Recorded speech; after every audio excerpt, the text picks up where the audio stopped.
After failing to confess my feelings to Aubrey, his family sent me abroad.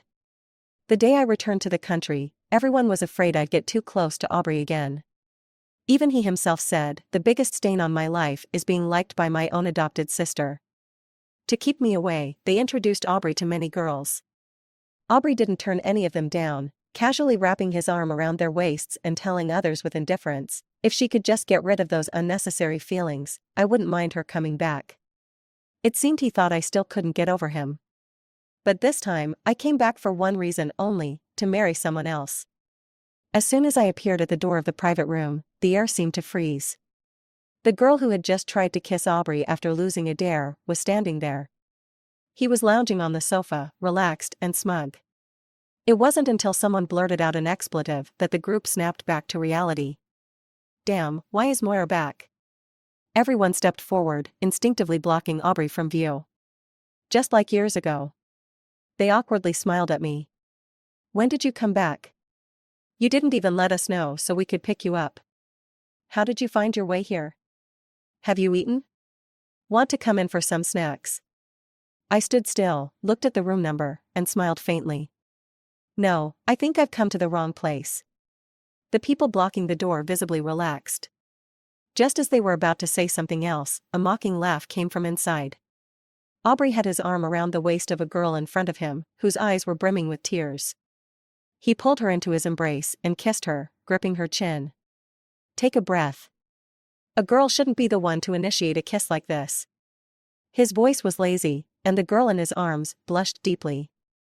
Gripping his collar, she nervously stammered, "Can I be your girlfriend?" Aubrey didn't respond, only glanced at me briefly before deepening the kiss, giving his answer through his actions. The girl was ecstatic, and the others in the room began cheering. I glanced at my watch and turned to leave, but someone called me from behind. "Moira." I instinctively turned around, and Aubrey walked out of the room. It had been 3 years, but his face hadn't changed at all. He had a cigarette between his fingers, and his tone was casual. "When did you come back?" "Yesterday." "Why didn't you go home?" I didn't answer. "Now that you're back, stop running around. Go home and see Mom and Dad." I still didn't respond, instead glancing at my watch again, my eyebrows furrowing with impatience. "Is there anything else?" Aubrey's gaze dropped to my wrist, and he frowned slightly. "Where's the bracelet?" I froze for a second, then remembered. A sneer crossed my face. I put it away. 3 years ago, when I was confessed to by another boy, Aubrey didn't say anything. He just led the group in beating up the guy, then quietly took out a family heirloom bracelet and put it on me. Aubrey's frown relaxed, and his tone was unperturbed. "It's just a small thing, no need to treat it like it's precious. Next time." "Aubrey." Before Aubrey could finish his sentence, a clear voice cut in. The girl from the private room ran out and immediately linked her arm with Aubrey's. She stretched her hand toward me, smiling brightly. "You must be Moira, right?" "Hi, I'm Jamie, Aubrey's girlfriend." She seemed a little shy, and as she said the last 2 words, she looked up at Aubrey, blushing. I really didn't have time for this. If I stayed much longer, that man would really get angry. I gave a quick nod, greeting her, "Hi." I turned and quickly walked away. Before I turned the corner, I saw Eamon leaning against the doorframe. He was dressed in black, his sharp nose and dark eyes hidden in the dim lighting, his expression unreadable. His lips, sharp and perfectly defined, were barely visible in the light. I stepped up to him quickly and pulled a gift from my pocket. "Happy birthday." His gaze slowly shifted downward. "You're late." I looked at my watch again.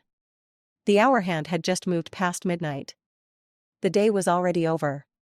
A hint of frustration flashed across my face. If it weren't for those 2 people I just met, I wouldn't have been late at all. Eamon pulled me into his arms, and with a swift motion, he lifted me off the ground. The flight had originally been scheduled for 9 a.m., and I was supposed to be back before noon to have lunch with Eamon. But because something came up at school, I was delayed and only rushed back in the evening. I had promised to have dinner with him, but then more things happened along the way. The food had gone cold. But the tension between us only seemed to rise. He held me firmly, as though punishing me, and carried me out of the private room. It was a little chilly outside, and Eamon grabbed a jacket from the sofa, draping it over my head. The smell of cedarwood filled the air, sending a subtle thrill through me. A luxurious, understated Maybach was parked by the side of the road, and just as we were about to get close, a surprised yet familiar voice rang out. "When did you come back?" "Eamon." Aubrey and Jamie were walking toward us, Aubrey's arm around her waist. His voice was filled with surprise, and even through his clothes, I could feel his probing gaze. Eamon only glanced at him, his tone indifferent. "Just got back." Aubrey teased, "Good buddy, have you figured things out? Let me see who it is." Saying this, Aubrey took a step forward, reaching out to pull the jacket off my head. I instinctively clutched Eamon's collar tighter. Aubrey's hand didn't touch Eamon's clothes. Eamon only gave him a quick glance, and Aubrey ultimately withdrew his hand. All right. You're so protective, I won't get in your way. Just don't forget to bring her out next time for us to meet." Eamon didn't respond, only holding me as he led me into the back seat of the car. Eamon was well known as a wealthy second generation in City A. He was also Aubrey's best friend. In the past, I often saw Eamon and Aubrey hanging out together. Although they were good friends, back then, I couldn't shake the feeling that Eamon seemed a little distant with Aubrey for some unknown reason. Later, I found out why. The real reason wasn't what I thought. On the day after my failed confession to Aubrey, the day his family sent me abroad, Eamon had followed me. The car slowly made its way toward Eamon's villa, and I continued to lean on his shoulder. The partition in the backseat lifted, and his hand slowly moved up my arm. The cold touch made me involuntarily tense. His hair brushed against his face, and his eyes darkened. The bare skin of his neck was exposed. His fragile skin was slowly pressed against mine, sending shivers through my body. The drive from the club to Eamon's villa wasn't short. He knocked on the partition, and the driver, understanding, stopped by the roadside and got out of the car. As the temperature in the car slowly rose, I bit my lip, desperately trying to hold back any sound. But Eamon deliberately whispered in my ear. "Why aren't you speaking? Are you uncomfortable?" I opened my mouth, wanting to say something, but the next moment, I was harshly pulled into a kiss. I could only let out a soft whimper. I didn't know how long it had been, but Eamon finally stopped. His handsome face, illuminated by the soft car lights, seemed completely satisfied. He held me and gently wiped my face. I grabbed my phone, which had been tossed aside, and saw 2 messages from Aubrey. The first was a video. It was a clip of Aubrey drinking with everyone in the private room. Aubrey had a cigarette in his fingers, leaning back lazily in his chair, and said, "The biggest stain on my life is being liked by my own adopted sister. If Moira could just get rid of those unnecessary feelings, I wouldn't mind her coming back." The 2 short sentences. If I had seen this 3 years ago, it would have torn me apart, but now. I glanced at the second message. "I heard you took the bracelet his family left for the daughter-in-law. Don't forget to return it when you have the chance. Don't covet what doesn't belong to you. It should be returned to its rightful owner." This wasn't Aubrey's tone. It was clear who had sent these 2 messages. The news of my return to the country eventually reached Aubrey's parents. It happened to be Aubrey's mother's birthday party, and she called me, asking me to come home. I paused for a moment before nodding and agreeing. By the time I arrived, there were already quite a few guests. The news from 3 years ago about the adopted daughter Moira foolishly liking the only heir to the family was known by everyone in the city. When I appeared at the entrance of the party, all eyes immediately turned to me. There was surprise, curiosity, and even disdain. Jamie was hovering around Aubrey's mother, trying to charm her, but Aubrey's mother seemed indifferent to her. However, when I appeared, she immediately turned and linked arms with Jamie, smiling happily. She then looked at me in surprise and said, "You're back, come here, let me introduce you. This is your brother's girlfriend."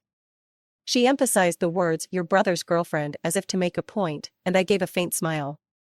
I handed over 2 gift boxes. One was a family heirloom bracelet, and the other was a birthday present for Aubrey's mother. When I handed over the gifts, I hesitated for a moment, then finally said, "Happy birthday." Aubrey's mother held my hand and exchanged a few pleasantries with me. She accepted the bracelet, but the gift was casually placed aside. There were so many guests today that Aubrey's mother didn't have the time or energy to pay much attention to me. I politely left the banquet hall and made my way to the garden. It had been 3 years, and so much had changed here. I was lost in thought when I suddenly felt a gaze on me. I looked up and met a pair of deep, dark eyes not far away. It was Eamon. Wasn't he supposed to be on a business trip today? He was dressed in all black, surrounded by a group of people. Aubrey was also by his side, questioning him about the woman he had held the day before. He said nothing, just silently fiddling with a ring on his finger. It was the matching couple ring I had given him yesterday. The one on his hand was the one he had forced me to put on him. The one on my hand was his. I recalled the events from yesterday, and suddenly felt a little embarrassed under his intense gaze. I was about to turn away and check if my old room was still available when a figure blocked my path. It was Jamie, her face shadowed with hostility. She lowered her voice, glaring at me. "Didn't you see the text I sent you? How shameless can you be? Wherever Aubrey is, you just have to show up." I said, "What? I was just passing by." But Jamie suddenly grabbed my hand and shouted loudly. "I know you like Aubrey, but we're in love now. Can you stop trying to break us apart?" Her loud voice attracted the attention of everyone around us. Disdainful, mocking looks were immediately fixed on me, just like 3 years ago. Her grip was so tight it hurt, and I frowned slightly. "Let go. Please, I'm begging you. Aubrey and I finally got together. Can you just leave him alone?" she said, her tone pleading, and she tightened her grip on my wrist. Her nails dug deep into my flesh. I winced in pain and instinctively tried to pull my hand free. I didn't pull hard, but she screamed and fell to the ground. Before I could react, a slap landed across my face. The air around us suddenly went silent. Aubrey's mother appeared in front of me, trembling hands pointed at me, furiously scolding. "Moira, I raised you for so many years, and this is how you repay me. If I had known it would end like this, I should never have brought you back." Aubrey's mother had used all her strength to slap me. I reached up and wiped the blood from the corner of my mouth. My mother died young, and my father was a comrade in arms of Aubrey's father. When I was 10, my father died trying to save Aubrey's father, and they adopted me. They raised me for 10 years. And now, this slap. It not only left blood on my lip but also broke the bond one had with them for 10 years. I pulled a card from my bag. It contained 1 million. I had prepared it in advance. I handed it to Aubrey's mother. "Ma'am, this is the total of all the expenses you've spent on me over the last 10 years, principal and interest, not a penny less. I'm giving it all back to you." Aubrey's mother froze for a moment. "What did you call me?" Everyone around us turned their attention to me, their eyes full of mockery. Aubrey came up to me, frowning tightly. "Stop causing a scene." "Moira." "A scene?" Aubrey's words made me smile bitterly. 10 years ago, when I was adopted, many people looked down on me. They had wealth and power, while I was just an orphan who had lost both my parents and had nothing.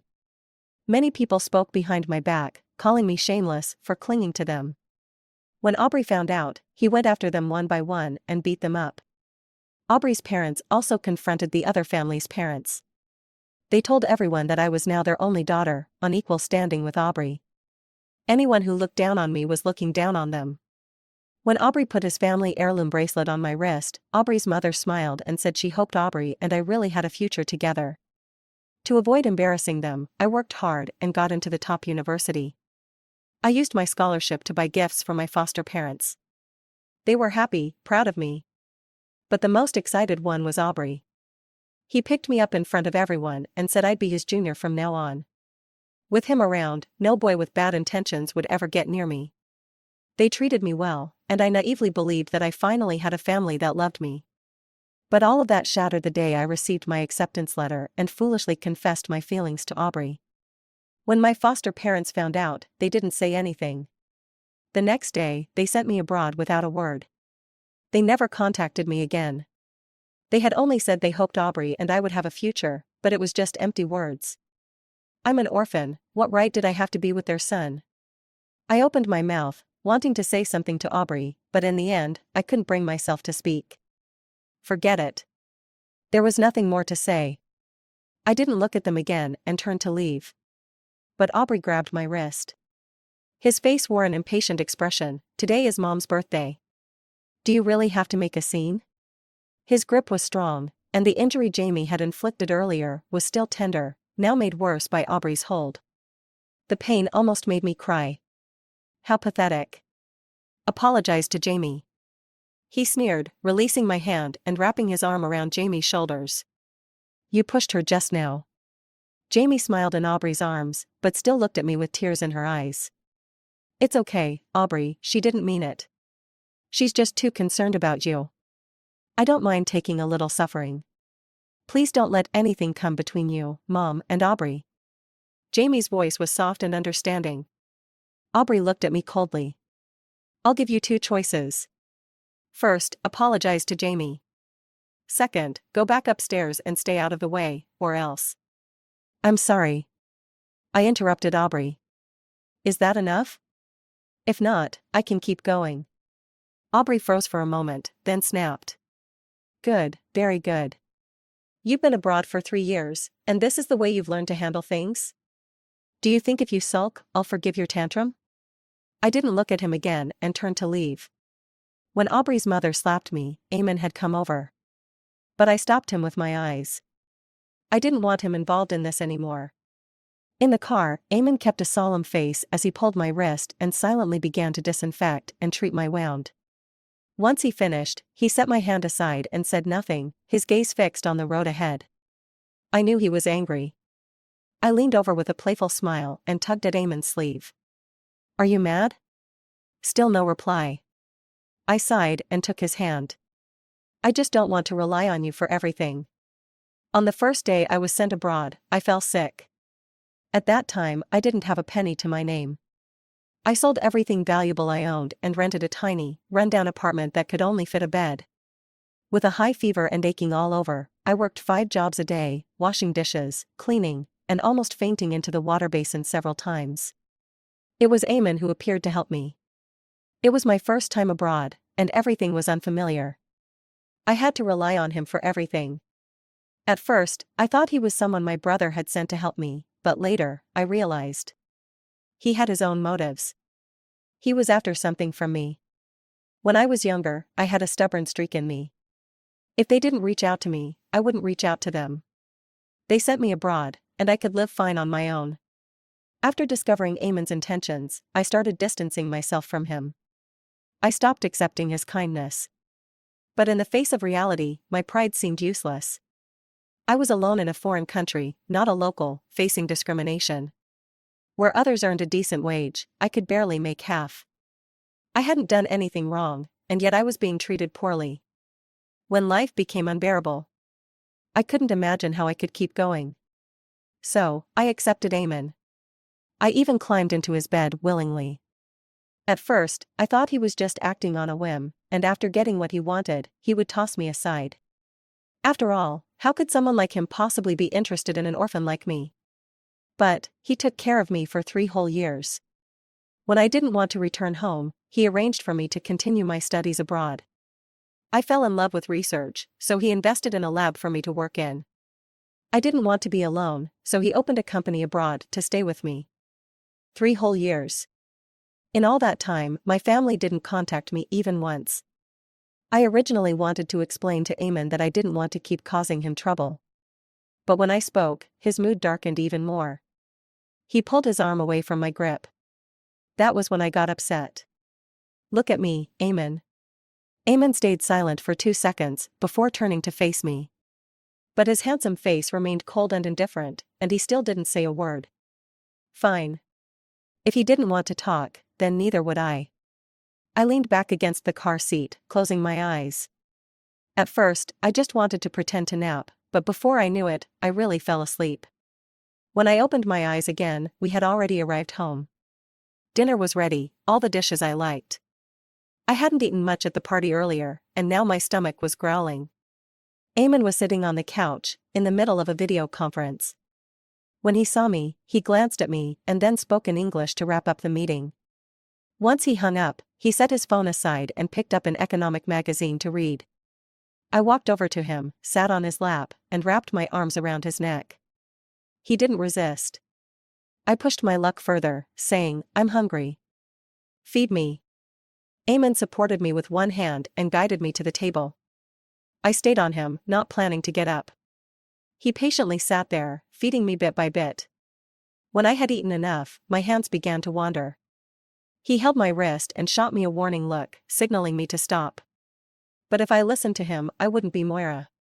I grabbed his hand, wrapped it around my waist, pulled him closer, and kissed him again. In the midst of our passion, a video call popped up. Being interrupted during such moments was so annoying. I didn't even check who it was and reached out to hang up, but accidentally hit the answer button instead. A familiar voice came through the phone. Aubrey's drunk. You should come pick him up, the usual place. It was one of Aubrey's friends. I felt a flash of impatience on my face. Just as I was about to hang up, I heard Aubrey's voice through the speaker. Who are you calling? I don't need her to pick me up. If she wants to make a scene, let her. It's been 3 years, and she's learned to use spite to threaten people. What, does she think this will make us cave to her? Aubrey's tone was full of disdain. So, he knew we hadn't been in contact for 3 years. When I was first sent abroad, my foster parents ignored me. I made excuses for them, thinking they were busy and would call when they had time. But after waiting for so long, 3 whole years, I never got a call. 3 years ago, Aubrey used to go out drinking and partying late into the night. No matter the season, no matter the time, if I got a call, I would get up from bed and go look for him. But now, what does his situation have to do with me? As I got lost in my thoughts, Eamon's gaze turned sharper, and he kissed me forcefully on the lips. I groaned, and he moved away to grab my phone, hanging up the call. Just a moment ago, I had been the one taking the lead, but now Eamon was sitting still, with a firm grip. After hanging up, he cupped the back of my head and pulled me down toward him. Are you still thinking about him? His voice was cold. I opened my mouth to respond but stopped myself. I remained silent, closing my lips. He hadn't even acknowledged me earlier. Eamon's expression grew darker. Don't think about him. As Eamon and I were locked in a heated moment, I heard a faint noise coming from the door. Eamon quickly covered me with a blanket and shot a sharp look at the door. A head peeked through the door. A woman who looked quite similar to Eamon, though middle-aged, still youthful and well-preserved, stepped into view. Seeing her, Eamon's expression softened, and he sighed in resignation. Mom, what are you doing here? Under the blanket, I stiffened. 5 minutes later, I stood in the living room, face flushed red and stiff with embarrassment, awkwardly greeting Eamon's mother. Hello, Aunt. His family probably didn't know about Eamon and me. I lowered my head, too embarrassed to look at her. A shadow loomed over me as Eamon stood in front of me, blocking the light. He looked at her calmly, without speaking. She didn't say anything either. Just as the silence was about to break me, I heard Eamon's mother's joyful voice. I found it. I looked up and saw her holding a phone with a calendar app open. How about this date? It's in 10 days. I'll go back now and arrange the wedding. I was a bit dazed, still processing what had just happened, and before I could respond, I heard Eamon already agreeing. Sure. Eamon's mom was ecstatic and immediately pulled Eamon aside. She took my arm and began sizing me up, the smile on her face widening with every look. Good, good, good. Sorry, what? You're Moira, right? I'm not mistaken, am I? I froze for a moment. How did you know, Aunt? She laughed. Eamon's room is full of your pictures. I already knew Eamon had liked me, but this was a bit much. A whole room, over 100 square meters, all covered in my photos? Before I could finish my sentence, Eamon's mom grabbed my hand. Time's a bit tight, so I'll take you to get your wedding dress first. What's going on here? I was completely stunned. But Eamon's mom had already dragged me out the door, excited, ready to pull me to the car. Just before we got in, I interrupted her, speaking seriously. Auntie, I'm an orphan with no background. I'm not worthy of Eamon. That incident 3 years ago had opened my eyes to reality. I'm sorry, Moira. Sure enough. I smiled lightly. Just as I was about to say something to Eamon's mom, she suddenly grabbed my hand, looking at me with pity. I investigated you without asking, but I know everything about your past. Don't worry. From now on, I'll be your mom. After you marry Eamon, I'll love you even more than I love him. I froze in place. In that split second, Eamon's mom had already dragged me into the car. He hasn't told me much about you, but I was curious, so I looked it up. Sorry about that. You're amazing, getting into the top university, studying at a prestigious school abroad. I heard your research team recently won first place at a world competition, right? Eamon doesn't know much, just makes a little money here and there. If you ask me, he's not even good enough for you. Eamon's mom kept talking, and her words made my eyes well up. That same day, Eamon's mom took me to order the wedding dress. The next day, invitations went out. On the third and fourth days, we went shopping for things, and by the fifth day, the dress was ready, made overnight. I have to admit, preparing for the wedding was exhausting. It wasn't until after we finished taking the wedding photos that I finally had a moment to relax. I realized I hadn't had time to check my phone for days. When I picked it up today, I saw a ton of missed calls and messages. Aubrey's messages were the most frequent. He had sent a screenshot of a hand, a photo of Eamon's hand that had been visible when he hung up a video call with one of his friends. Whose hand is this? A man's? So now you're getting men to play pretend? Do you think I'll still care about you like I did before, just because there's a suspicious man around you? Are you trying to test me? Can you stop being so childish? My patience is limited. If you behave, I might consider you my sister. But if you keep pushing, and you have to. So many words, so annoying. I didn't read any further and just exited the chat. Aubrey's mom also sent a few messages. What I said that day was too harsh, but you know, Aubrey's my only son. He's going to take over the family business one day. You should understand my position. After all, you've been my daughter for 10 years. I still care deeply for you. Be a little more sensible, let go of any inappropriate thoughts, and I'll still treat you as I did before. Aubrey's mom's words left me in silence. I stared at my phone for a few seconds before I closed the chat. There was nothing left to say. There were also a few messages from mutual friends of mine and Aubrey's. But other than friends, teachers, and classmates, I didn't reply to anyone else related to Aubrey. After replying to messages, I browsed through IG. I should have known better, but once I checked, I saw Aubrey had flooded my feed. He posted a bunch of photos of himself with Jamie. Some were from Jamie's birthday, others from their trips abroad. Aubrey rarely posted on IG, sometimes not even once a year. But now, he was posting quite a lot with Jamie. Maybe he was really serious about it. I refreshed the feed, and there was one new post from Eamon. No caption, just a photo of our hands, wearing matching couple rings. The comment section exploded. Aubrey was the first to comment, asking who Eamon was. Eamon ignored him but replied to the other comments, thanking everyone for their well wishes. In the end, Aubrey posted another comment wishing Eamon well, but Eamon didn't respond. This led Aubrey to message Eamon privately, asking if something was wrong with him. Eamon still didn't reply. But Eamon didn't block him either, he just started posting 2 or 3 pictures of us every day. None of them showed our faces clearly, though. The day before our wedding, when I arrived at Eamon's family's old house, I ran into Aubrey and his group, who had come early to celebrate with Eamon. Jamie was right beside him and noticed me first. She gasped, "What are you doing here?" Aubrey turned around when he heard her, and a mocking smile curled on his lips when he saw me. He crossed his arms and looked at me smugly. "Well, you've come to your senses, huh? Come here." I ignored him and walked toward the old house. Aubrey's expression darkened, and he stepped in front of me. "What are you doing? This isn't a place for you to cause trouble." I frowned slightly. "It's none of your business." Honestly, Aubrey was just so annoying. Jamie stepped forward to try and stop me. "This isn't a place for you to barge in. If you offend Eamon and his family, no one will protect you. It's better if you just go back for now. Whatever it is, we can talk about it when Aubrey and I return." Before I could answer, a child came running out of the house. It was Eamon's uncle's son. He was about 5 or 6 years old. He looked around, then saw me, and broke into a joyful smile. "You're back, Moira. Come in. Everyone's waiting for you." He grabbed my hand and led me inside. Aubrey looked on in shock for a moment, then tried to follow, but the security stopped him at the door. Our young master is not receiving guests today.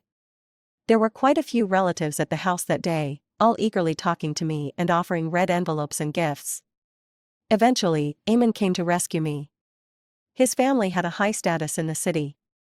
A lot of people came to our wedding.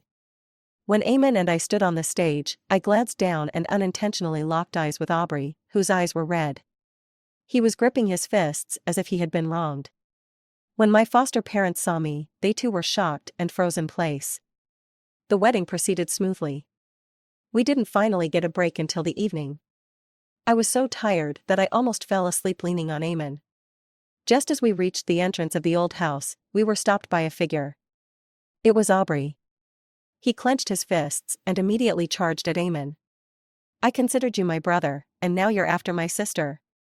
Who gave you permission to marry her? His eyes were wild with rage. But before he could reach Eamon, Eamon kicked him away. He was like an angry lion, his eyes bloodshot, repeatedly shouting at Eamon. Who gave you permission to marry my sister? She's mine. Eamon furrowed his brow, about to call the security to remove Aubrey, but I grabbed his hand. I shook my head at him. Eamon's face changed, and he instinctively tried to tighten his grip on my hand. But I was already standing in front of Aubrey. I slapped him hard across the face. You know, I'm only your sister by name. Who I marry is none of your business. Besides, I've already repaid you. My father's life was exchanged for your father's safety. I owe you nothing, and we have no connection anymore. Don't say such disgusting things. After the slap, I felt unsatisfied, so I gave him another one across the other side of his face. Then, I took Eamon's hand and headed home. Since that day, I haven't seen Aubrey again, and I deleted and blocked everyone related to him from my contacts. However, a month later, just as I was about to head out, I saw Aubrey's mother standing at my door. I don't know what she had been through during this time, but the proud woman I once knew looked a bit disheveled now. Her hair was messy, and her dark circles were heavy. When she saw me, her eyes were red, and she rushed over to me. Please go see your brother. Just once. From Aubrey's mother, I learned that Aubrey hadn't been doing well lately. He had locked himself in his room for days, not eating or drinking. When he did come out, he would get drunk and get into fights. He'd ended up with injuries all over, but refused to apply any medicine. This time, he had been racing against someone else, and crashed off a cliff. He was rushed into the ICU. He's still unconscious. Aubrey really likes you. He broke up with Jamie because of you. It's all my fault. I shouldn't have stopped you two back then. Please go see him. I gently pulled my hand out of Aubrey's mother's grasp. Looking at her calmly, I said, please be careful with your words, ma'am. What happens to Aubrey has nothing to do with me. I'm not powerful enough to influence him. After all, I'm just an orphan. She froze for a moment. I didn't want to argue with her, so I turned to leave. But she stopped me. Then, please tell Eamon to stop. He's been targeting our company. We haven't done anything wrong to him, have we? I paused, slightly taken aback. It was then that I realized Eamon had never forgotten the slap I received at the banquet. I stopped for a moment, then spoke to her. His decisions are beyond my control. If you have any questions, you can ask him directly. I would never confront my husband because of an outsider. After I finished speaking, I didn't linger any longer and walked straight ahead. Not far away, Eamon was waiting for me. END